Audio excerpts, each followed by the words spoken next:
Boa noite, meu nome é Fábio Pereira, estamos aqui no Fogo Cruzado, no canal da Tribuna Diária, e hoje eu estou aqui com meu amigo Bastos Leitão, que ele é diretor da Academia de Polícia e Formação dos Policiais da Polícia de Segurança Pública, PSP, de Portugal, comandou diversos comandos distritais, coordenador de investigação criminal em nível nacional, responsável pela formação de policiais em 2004, responsável pelo Departamento de Formação em nível nacional por 4 anos, e, além disso, o meu amigo Bastos Leitão é um acadêmico, uma pessoa extremamente culta e um amigo de todas as horas.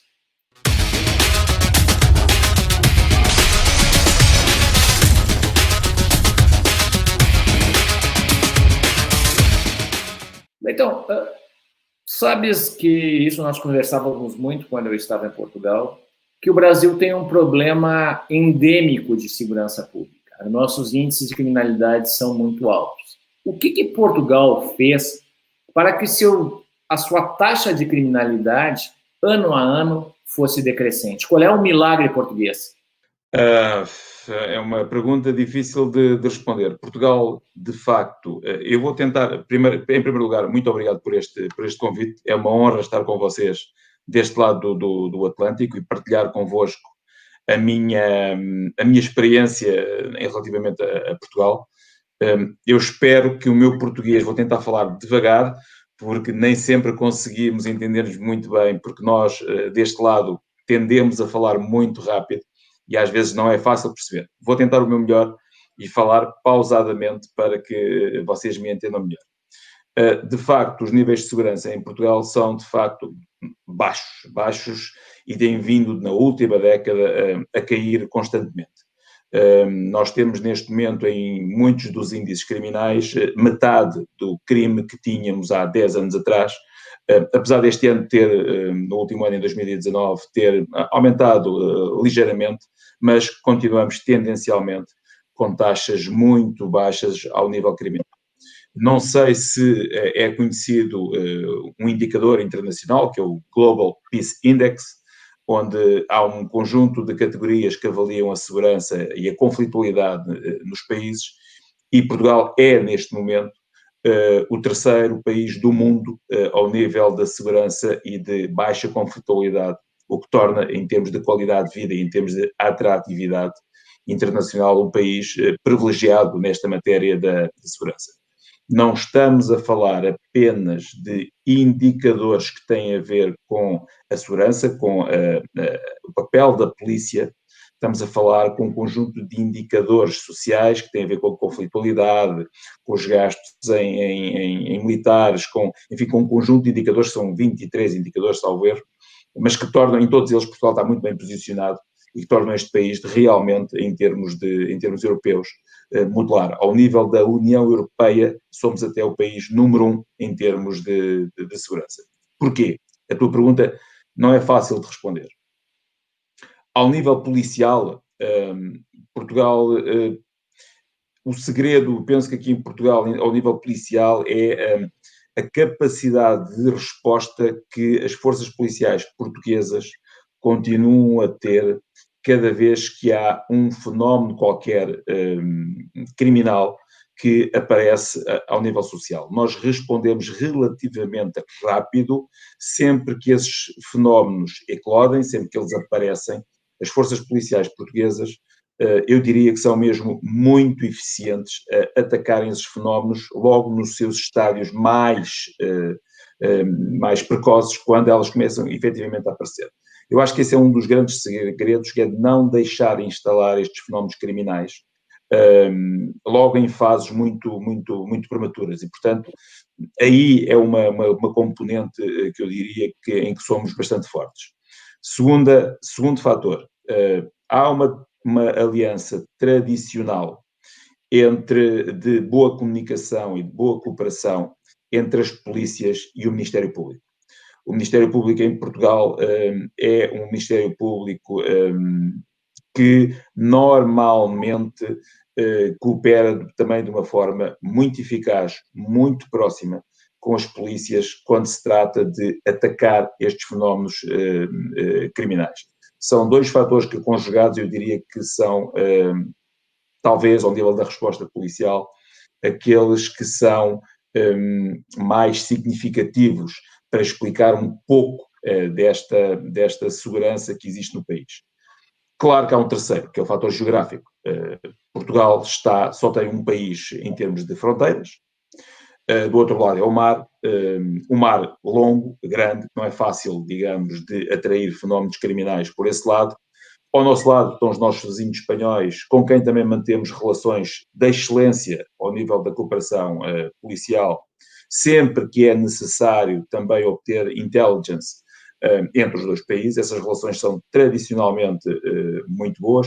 Não é verdade em todos os âmbitos. Portugueses e espanhóis têm uma certa rivalidade, porque estamos todos na Península Ibérica e, portanto, há aqui uma certa rivalidade entre países, mas na área policial, de facto, nós temos uma excelente cooperação, e isso também explica um pouco que qualquer fenómeno criminal que venha de este é mais fácil de parar, porque temos ali os nossos vizinhos que nos ajudam nessa tarefa de parar qualquer tipo de fenómeno que venha do centro ou do leste da Europa. Portanto, a parte geográfica é também, de facto, relevante nesta matéria de explicar o porquê de taxas criminais tão baixas. Eu não queria monopolizar tanto da minha parte das explicações e, portanto, propunha que fizéssemos disto mais um diálogo e não tanto um monólogo da minha parte. Não, eu particularmente gosto muito de te ouvir, Leitão, pela clareza das tuas explicações, mas eu tenho algumas perguntas e elas não serão fáceis, porque, afinal de contas, se fosse para ser fácil, eu não te estaria aqui. Claro. No Brasil, tu sabes que nós temos uma taxa de homicídios de cerca de 30, 32, variando o ano, mortes, homicídios por 100 mil habitantes. Nos últimos 20 anos, nós devemos ter tido por volta de 800 mil mortes violentas, entre homicídios e latrocínios, que é o roubo seguido de morte. Nós temos algo em torno de uma média superior a 50 mil homicídios ano. E eu te faço a seguinte pergunta: qual é a taxa de homicídios em Portugal anual e qual é a taxa de resolução desses homicídios? Vocês têm uma taxa alta de, olha, cometido o crime, eu descubro quem é o autor? Eu não tenho essa taxa aqui comigo, mas eu diria que é muito alta. Portugal, salvo erro, tem uma taxa de 0,6 por cada 100 mil habitantes. É uma das mais baixas da Europa e do mundo. E há vários, dentro, mesmo desses homicídios que são cometidos anualmente, eu diria que uma larga percentagem desses homicídios não tem a ver com criminalidade grave e violenta, de longe tem a ver com os crimes de violência doméstica. É normalmente no contexto doméstico que a esmagadora maioria dos crimes em Portugal, violentos de homicídio, são cometidos. Há muito poucos homicídios que são cometidos fora do contexto de violência doméstica, muito poucos mesmo. Há uma explicação também para isto. Eu penso que aí também divergimos muito do Brasil. Este é um diálogo internacional que muitos países têm. Os Estados Unidos também têm o mesmo diálogo com a questão das armas da posse da população. Em Portugal, eu diria, de há 8 anos para cá, sensivelmente, foi tomada uma opção legislativa e é a Polícia de Segurança Pública, é a minha polícia que faz o controle de armas em Portugal, na mão de civis. Nós temos vindo a restringir cada vez mais que cidadãos tenham armas na sua posse, de qualquer tipo de armas. Estamos a falar de armas de caça, de armas ligeiras, qualquer tipo. É muito difícil em Portugal um cidadão ter armas em sua posse de forma legal. E de há 8 anos para cá, nós todos os anos destruímos muitos milhares de armas, porque promovemos campanhas e tornamos muito mais difícil o acesso a armas. Isto quer dizer o quê? Que mesmo em termos de conflitualidade normal, interpessoal, entre cidadãos, uma arma de fogo, que é letal, que é altamente letal, normalmente não é algo que os cidadãos tenham imediatamente na sua posse ou na sua disponibilidade.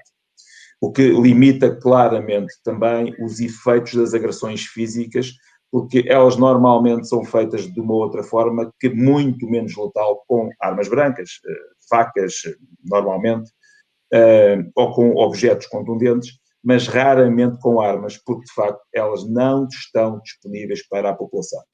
Eu devo salientar que esta é uma política que é bastante eficaz para diminuir esse tipo de letalidade dos homicídios, chegando normalmente a taxas que são muito baixas comparadas internacionalmente com outros países semelhantes, ou até com países, inclusive, mais desenvolvidos que Portugal. Eu sei que não é opção de muitos países, mas hoje, cientificamente, está mais ou menos demonstrado que a disponibilidade de armas nas mãos da população potencia o número de homicídios, o número de crimes muito violentos que vão sendo cometidos e contribui muito para esse tipo de taxas. A taxa de resolução em Portugal de homicídios é mesmo muito, muito alta. Eu peço desculpa, não estava preparado com esse número, mas como elas são homicídios normalmente cometidos em cenário de violência doméstica, é muito fácil o esclarecimento desses mesmos crimes. Não há normalmente crimes perfeitos nessa área, o que torna até a investigação relativamente fácil, porque há um suspeito que é, enfim, pouco desconhecido, eu diria. É fácil chegar a quem comete esse tipo de crimes. Não sei se respondi à tua pergunta, Fábio. Não respondeu, Leitão, mas não te preocupa que esses dados tu trará na próxima vez que nós fizermos a nossa mesa redonda entre polícias brasileiras e polícias de Portugal. Mas, Leitão, tu sabe que o Brasil é um país bastante peculiar. O problema no Brasil hoje não são as armas legais, são as armas ilegais que entram à profusão, e aí nós temos a grande dificuldade da nossa imensa fronteira. É tão diferente o Brasil, que agora com a liberação, ou a flexibilização do porte e da posse de armas, a taxa de homicídios caiu. Então, o Brasil é um caso a ser estudado. Mas, Leitão, eu tenho alguns outros questionamentos para ti. Hoje, em Portugal, qual é o grande dilema da segurança pública? Com o que a polícia portuguesa mais se preocupa e inquieta os governantes em termos de manter a segurança da população? É uma pergunta muito difícil, porque eu penso que em Portugal não há mesmo nenhum problema grave de segurança. Aliás, nos últimos anos, nos programas dos diferentes governos, programas políticos dos diferentes governos, a segurança raramente, para não dizer nunca, é assumida como uma prioridade. Os números dos polícias, os números totais de todas as polícias têm vindo a cair nos últimos anos. Exatamente porque não é visto, e não é de facto um problema em Portugal, porque a tendência é, bom, como não temos nenhum problemas sérios de segurança, podemos desinvestir na polícia para investir noutras áreas como a saúde, a educação, enfim, outras áreas que são prioritárias ao nível do investimento estatal. Portanto, esta falta de investimento nas polícias acaba por ser um bocadinho a decorrência, a consequência da inexistência de um problema grave em Portugal, seja em que área for, ao nível da segurança. Nós tivemos nos últimos anos, eu diria que nos últimos 4, 5 anos, e eu fui responsável por algumas dessas investigações ao nível nacional,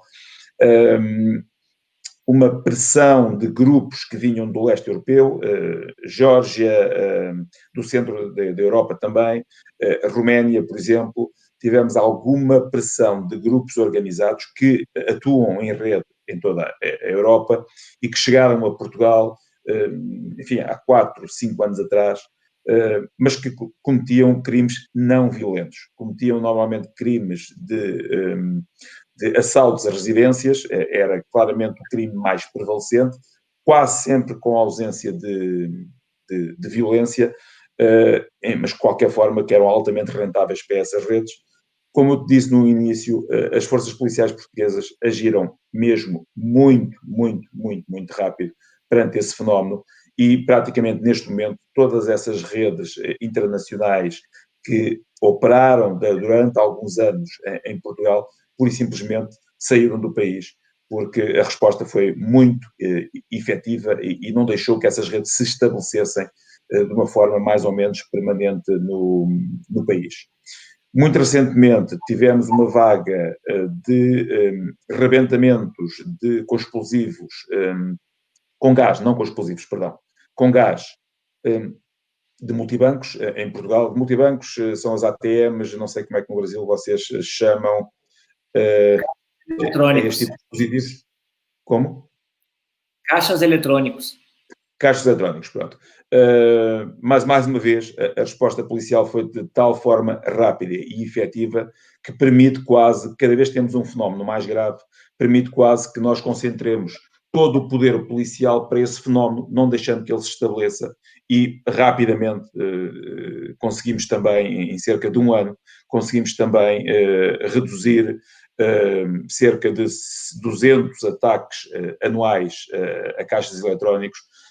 No ano passado tivemos menos de 10 com esse tipo de metodologia. Portanto, para veres que, obviamente, que não temos qualquer tipo de comparação com o Brasil nesta matéria. Nesta matéria somos realmente privilegiados, mesmo ao nível europeu somos privilegiados, mas tem muito a ver também com esta forma de nós, quando aparecem os primeiros fenómenos, agimos muito rapidamente e de uma forma massiva para acabar imediatamente com os mesmos, não dando qualquer tipo de hipótese deles se estabelecerem e de criarem raízes, de criarem maior dimensão, que depois se torna claramente mais difícil, não é?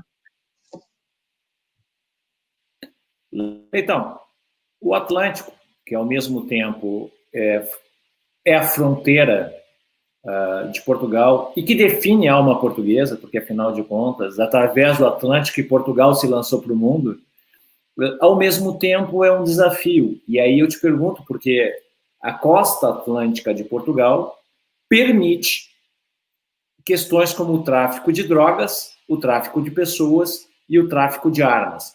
Qual é a implicação ou a preocupação com relação a estas questões específicas, Leitão? Em relação ao tráfico de armas, não temos nenhuma evidência que, de facto, a nossa costa sirva como plataforma de entrada de armas ao nível europeu. Do que eu conheço das questões do tráfico de armas, elas entram não por este lado da Europa, não pelo lado do Atlântico, elas entram mais a leste. Portanto, a fronteira leste da Europa é bem mais permeável através de alguns países do antigo eixo de leste. Países como Bulgária, por exemplo, são hoje conhecidas como rotas privilegiadas e muito permeáveis para que o tráfico de armas se faça muito mais por leste do que se faz pela fronteira oeste, que é a nossa, da Europa. Não digo que não haja um ou outro fenómeno, mas não me parece que seja esta a fronteira que seja utilizada, pelo menos não há apreensões significativas ao nível criminal de armas pela nossa fronteira. Ao nível do tráfico de pessoas, também porque o tráfico de pessoas para a Europa faz-se pela fronteira mediterrânica, muito através dos países do norte da África, especialmente para a Espanha, para os nossos colegas, porque a porção de mar que medeia entre a fronteira de Marrocos e Espanha é muito menor do que utilizar a rota desde Marrocos até Portugal é quase, em alguns casos, mais do triplo da distância para pequenos botes de borracha que transportam, enfim, 30, 40, 50, 70 pessoas e que têm que atravessar muito mais mar para chegar à rota portuguesa. Apesar disso, neste último ano, parece estar a tentar implantar-se uma rota desde a fronteira de Marrocos para o sul de Portugal, para o Algarve. Parece, ainda ontem parámos um barco a chegar ao Algarve, à zona sul de Portugal, que trazia, enfim, não muitos imigrantes, eram cerca de 20, salvo erro, mas parece estar a querer estabelecer-se uma rota para o sul de Portugal. Mas essa rota será sempre muito mais difícil do que levar os cerca de 30 mil imigrantes que todos os anos saem das fronteiras de Marrocos para a Espanha, porque obviamente a distância é muito mais pequena. O problema maior é, de facto, a questão do tráfico de droga. O tráfico de droga é, de facto, o maior problema das nossas fronteiras, porque, apesar de tudo, é a distância mais curta da América Central para a Europa. Portugal está, obviamente, nesse caminho. Pelo meio temos as ilhas dos Açores, temos as ilhas da Madeira, temos as Canárias, as Ilhas Canárias da Espanha, que são, e agora também temos Cabo Verde, mais a sul, em África, que são rotas que começam a ser utilizadas pelos cartéis sul-americanos, colombianos, para fazer chegar a cocaína à Europa. Tem havido uma diversificação. Neste momento, os barcos comerciais, designadamente os porta-contentores, são o meio privilegiado dos traficantes para dissimular a droga em diferentes tipos de mercadorias, e esses sim passam muito pelos portos portugueses. Nós temos 4 ou 5 grandes portos que fazem o intercâmbio de mercadorias com o Oeste, e esses sim estão a ser utilizados de uma forma muito frequente por estes cartéis para fazer chegar, principalmente a cocaína, à Europa. Portugal, por essa razão, Portugal tem neste momento sediado em Lisboa a Agência Europeia de Cooperação para o Tráfico de Droga por Via Marítima, o MAOC, e há uma cooperação muito estreita entre Portugal e os países europeus, que normalmente são o destino desta cocaína, no sentido de identificar e de fazer uma análise ao nível de intelligence, ao nível internacional, com os seus parceiros sul-americanos e da América Central, no sentido de tentar identificar as rotas de risco, tentar identificar tipos de padrões de transporte dessa mesma cocaína para a Europa via Portugal e via Espanha, são as duas principais rotas. Os portos portugueses e o Porto de Vigo, no norte de Espanha, esse sim é de facto o principal problema. Muita dessa droga não se destina a Portugal. Portugal, apesar de tudo, continua a ser, ao nível europeu, um país onde o nível de vida ainda não se equipara aos países do centro da Europa, que têm muito mais poder económico, mas somos utilizados como plataforma de entrada, não como destino, mas como plataforma de entrada para a Europa. Nós e Espanha, particularmente, são os dois países mais afetados por esse fenómeno, mas também aí estamos a apostar tudo na área da intelligence, da cooperação internacional com os nossos parceiros do centro da Europa e do centro da América Central e da América do Sul. E, portanto, há uma muito boa comunicação, designadamente também com o Brasil nesta matéria, porque, de facto, sem essa intelligence a ser produzida na origem e no destino, torna-se muito mais difícil de lutar contra esse tipo de fenómenos internacionais, de cartéis que movimentam muitos milhões de dólares anualmente e que têm a capacidade de corromper, de comprar, enfim, tudo aquilo que o dinheiro pode fazer para fazerem chegar o seu negócio de multimilhões de dólares, que se estabelece com os países mais desenvolvidos, que normalmente são os destinos destes mesmos produtos estupefacientes. Leitão, tu sabe, tu conhece bem a realidade brasileira, ciclicamente tu és convidado para vir para o Brasil para dar palestras, falar sobre polícia.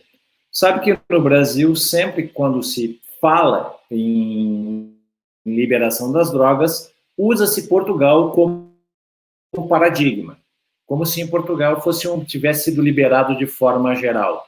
Tu poderia dar um panorama de como foi feito a descriminalização do uso de drogas para o usuário, qual as medidas administrativas que o governo toma em razão a esses usuários e como é que é o tratamento ao traficante de drogas?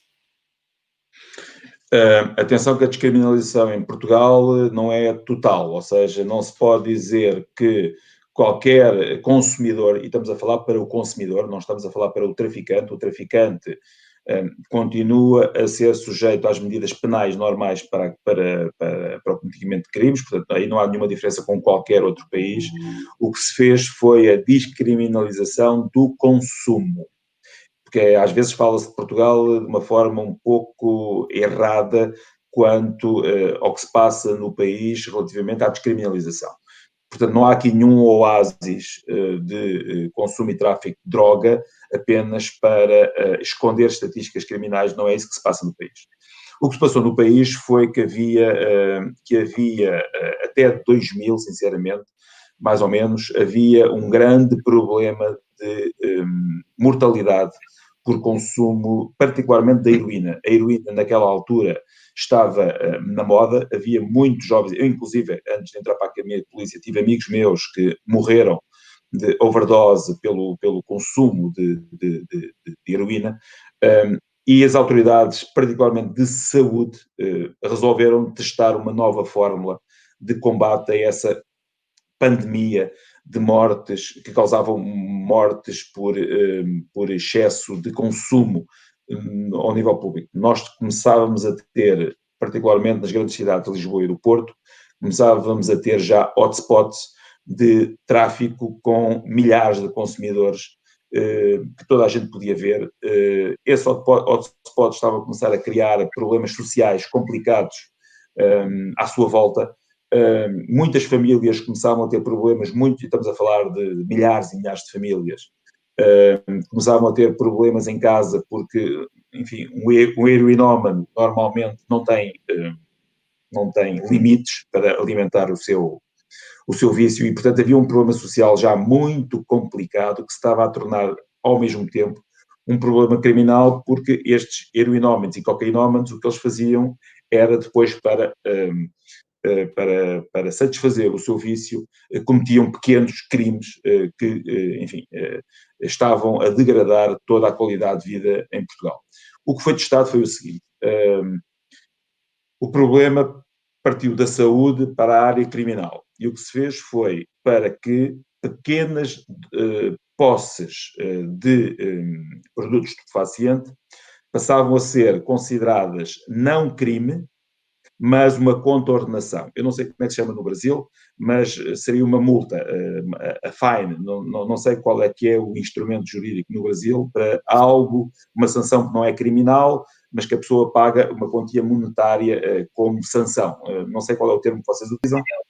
Seria uma punição administrativa de uma multa. Ok, pronto, uma multa. Então vou falar em multa, uma vez que o termo é conhecido aí no Brasil. E, portanto, o que nós passámos a fazer, a polícia, cada vez que encontra, ainda neste momento, que encontra um consumidor com uma dose que está pré-estabelecida, eu não tenho aqui a tabela, mas estamos a falar de pequenas doses, que encontra um consumidor com uma pequena dose que seja considerada dose de consumo diário, esse produto é apreendido pela polícia, ele é identificado e é conduzida às autoridades de saúde para começar um programa de tratamento e de acompanhamento pelas autoridades de saúde. Para isto, naquela altura, foi criada uma rede que eu considero fabulosa para a nossa realidade, de acompanhamento com equipas de rua, multidisciplinares, com psicólogos, com assistentes sociais.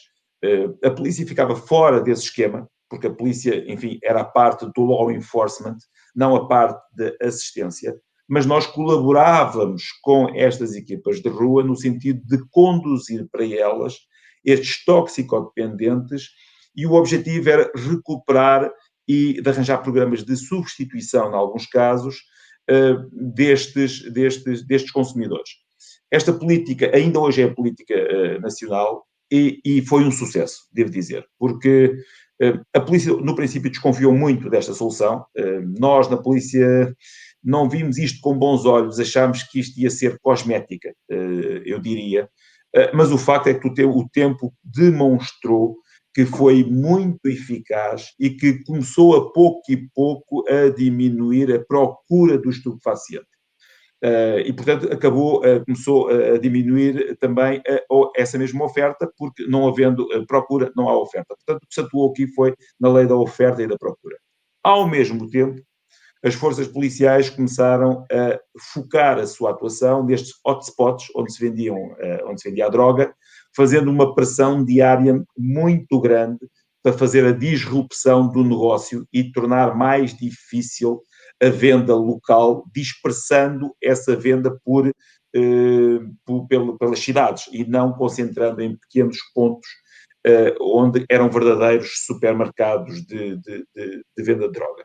Houve aqui um diálogo muito bom entre as duas partes, entre a polícia e autoridades de acompanhamento na área da saúde, que de facto possibilitou, ao longo destes últimos 20 anos, eu diria, possibilitou baixar muito. Hoje a droga já não é um problema endémico em Portugal, o estupefaciente, obviamente que temos consumo, mas já não é um problema que causa problemas de segurança pública. Não há, de facto, em Portugal, um único sítio que a gente possa dizer que, enfim, há aqui Lisboa, Porto, as duas principais cidades, têm pequenos pontos ainda de disponibilização de estupefacientes, mas são muito reduzidos comparando com muitos outros países que eu conheço e que, designadamente ao nível europeu, não é neste momento já um problema grave. No entanto, nos últimos anos, perante um desinvestimento nestas equipas de rua, tanto ao nível da saúde como ao nível de equipas multidisciplinares, de assistência social, de psicologia, médicos, enfermeiros, tem vindo a diminuir o número destas equipas de rua que acompanham toxicodependentes. E começamos outra vez a notar um certo ascendente do problema, ainda não é grave de forma nenhuma, mas começamos a notar outra vez algum ascendente. Há aqui o efeito colateral, que não foi estudado ainda, mas que porventura merecerá alguma atenção nos próximos tempos. Por exemplo, nos últimos 4 anos, a cocaína tornou-se mais aceitada, mais aceite, e o haxixe também, estão neste momento em ascensão ao nível do consumo social. Não são problemas que vão provocar problemas de segurança pública, porque estamos a falar de estratos da população de classe média e média alta. Portanto, é uma população com capacidade aquisitiva e, portanto, não vai causar nenhum problema criminal no âmbito da pequena criminalidade para alimentar esse tipo de vício, porque são populações que têm uma capacidade de fazer a aquisição sem, com isso, entrarem no mundo do crime. Isso tem-se vindo a mostrar nas estatísticas. As nossas apreensões de haxixe, o haxixe em Portugal vem todo de Espanha, eu diria que, porventura, 90% do haxixe que é consumido em Portugal vem de Marrocos, Espanha, e depois pela nossa fronteira para Portugal. E como é muito aceito neste momento ao nível social, ameaça começar a tornar-se problema na sociedade portuguesa, embora ainda não com repercussões no nível do cometimento de outros crimes, designadamente aquele pequeno crime aquisitivo para depois alimentar o vício. Mas eu diria que, respondendo muito claramente à tua pergunta, Fábio, que a política que foi seguida em Portugal é uma política de sucesso nesta área.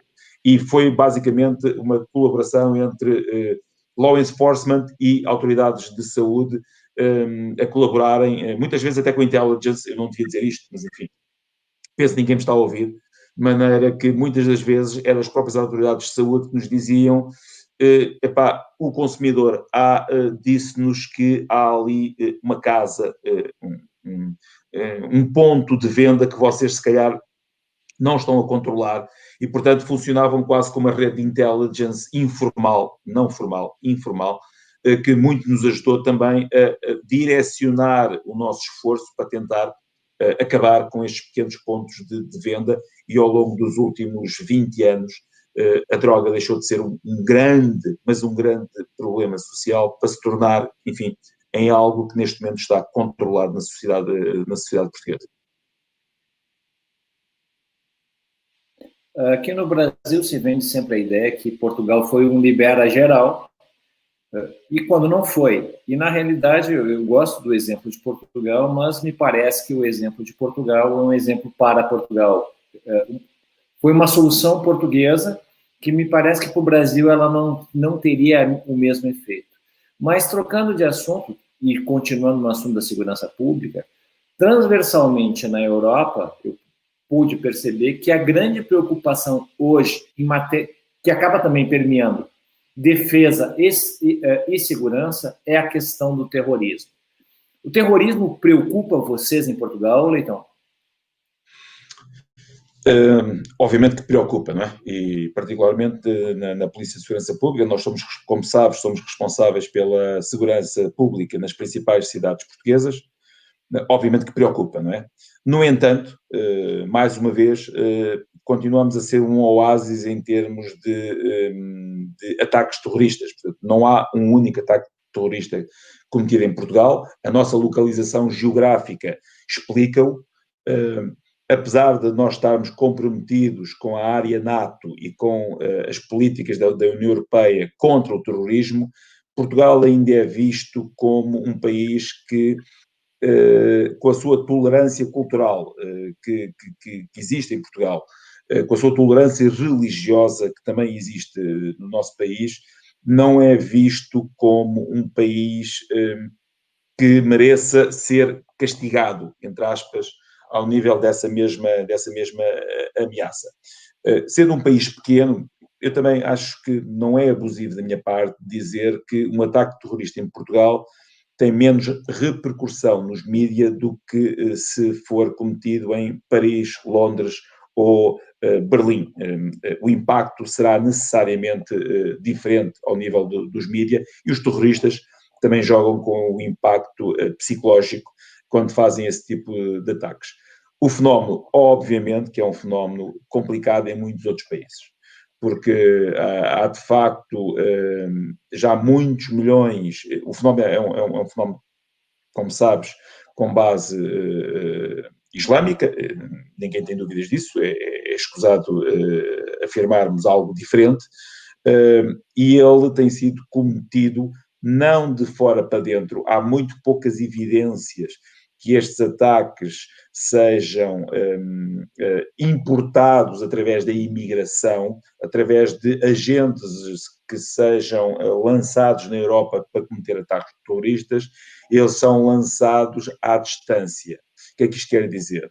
Que está mais ou menos demonstrado que a inspiração é feita a partir de países do Médio Oriente que tentam recrutar pequenas células de cidadãos que já vivem na União Europeia para que sejam estes, digamos, os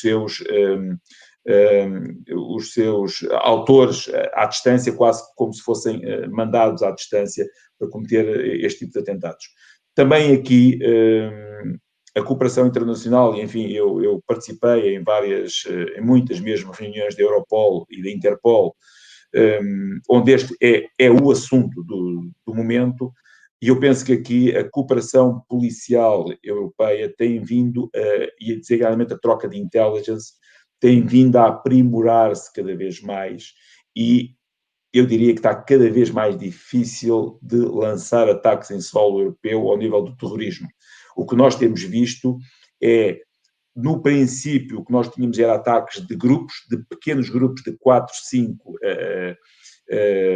terroristas que lançavam ataques com alguma sofisticação, em alguns casos com armas, em outros casos com explosivos, e tem sido a cooperação policial europeia, a troca de intelligence entre países, que tem vindo a identificar zonas de risco e a diminuir o risco, a ameaça em termos desses mesmos ataques.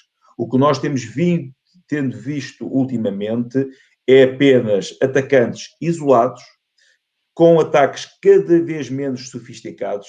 Neste momento, o mais usual é alguém que pega numa faca e que pode esfaquear 2, 3, 4 pessoas, mas já não estamos a falar de ataques de grande letalidade.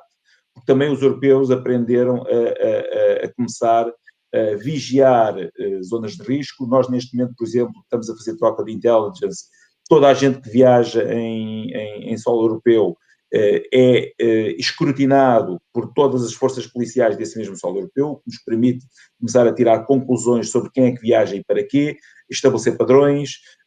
Nós estamos neste momento a trocar intelligence sobre tudo o que acontece em cada um dos países que possa, porventura, ter um grau de risco. Essa informação é imediatamente partilhada para todos e todos podem beber desse tipo de informação.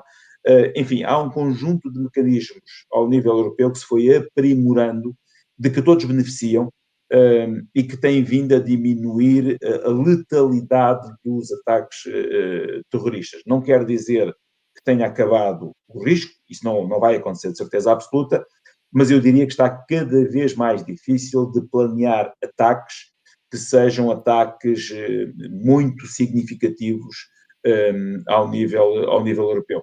Posso um dia destes ter pedido desculpa por esta minha conclusão, pode acontecer, mas se virmos o padrão de ataques, desde os primeiros ataques significativos em Inglaterra, em Espanha e em França, para os últimos ataques que têm sido feitos, este padrão é claramente um padrão que demonstra que os terroristas estão cada vez mais a ser descobertos em fases mais precoces de planeamento, tornando mais difícil o estabelecimento de pequenas células que possam atacar de uma forma muito, muito letal.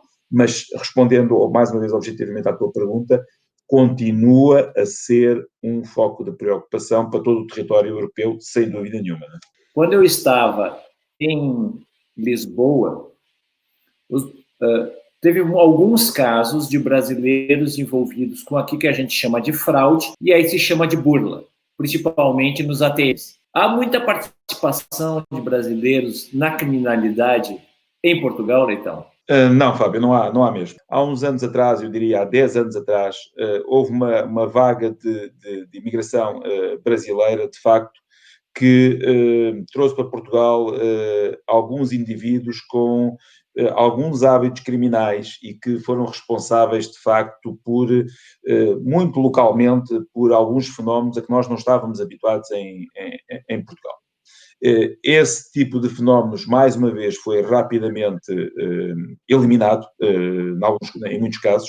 Houve algumas operações significativas contra alguns destes grupos que eram comandados por cidadãos brasileiros e o fenómeno praticamente acabou. O que nós vemos, o cidadão brasileiro que neste momento procura Portugal nos últimos anos é apenas um cidadão que pretende melhorar os seus níveis de vida, que procura um outro país para recomeçar a sua vida por uma razão qualquer. São vistos como excelentes trabalhadores, na maior parte dos casos. Muitos deles utilizam Portugal como plataforma para começo de experiência europeia, para depois ir para outros países europeus. E, francamente, posso dizer com total segurança, e não estou a dizer isto apenas porque estou a falar para vós e para ser agradável, que neste momento os cerca de, penso que serão, e não tenho os números em concreto, mas penso que são 130 mil, à volta disso, legais, cidadãos que estão legalmente em território nacional, devidamente registados, brasileiros, e que não é, de facto, nenhum problema neste momento a comunidade brasileira ao nível criminal. Sim, acontece um ou outro fenómeno que envolve brasileiros, como envolve outras nacionalidades. Portanto, não vejo que haja nenhuma prevalência especial de cidadãos brasileiros no cometimento de crime em Portugal. Não é essa a realidade de todo no nosso país. Meu amigo Leitão, toda conversa que é boa, ela passa sem a gente perceber. Nós estamos chegando aqui já a 50 minutos e existe uma coisa dentro desses, é que eles têm um trend. Quanto mais tempo dura, menos audiência nós temos.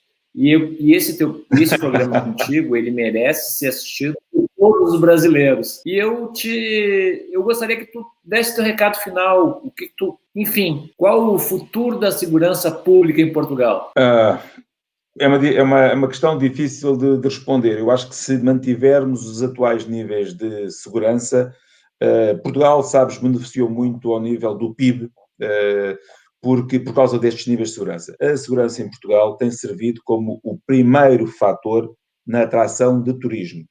Quando começaram os atentados terroristas na Europa e no Norte da África, que eram destinos turísticos para muitos cidadãos de muitas partes do mundo, nós assistimos em Portugal a um aumento turista. Porquê? Porque as pessoas identificaram o nosso destino turístico como de segurança, ok?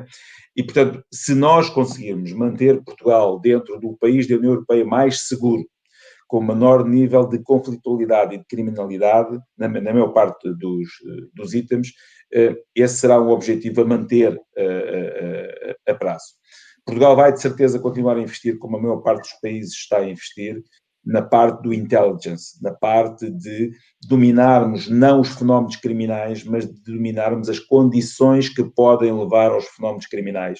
E nessa vertente, ao nível europeu, as redes estão perfeitamente estabelecidas, mas muito sinceramente, Fábio, te digo que há ainda um longo caminho a percorrer com, por exemplo, países como o Brasil, ou os países, digamos, estão do outro lado do Atlântico e que ainda são, em alguns casos, um fator de risco em determinado tipo de fenómenos, por exemplo, como já falámos, do tráfico de droga. Há aqui um longo trabalho de parcerias, de estabelecimento de redes de comunicação, células rápidas que permitam atacar fenómenos criminais de uma forma muito mais eficaz.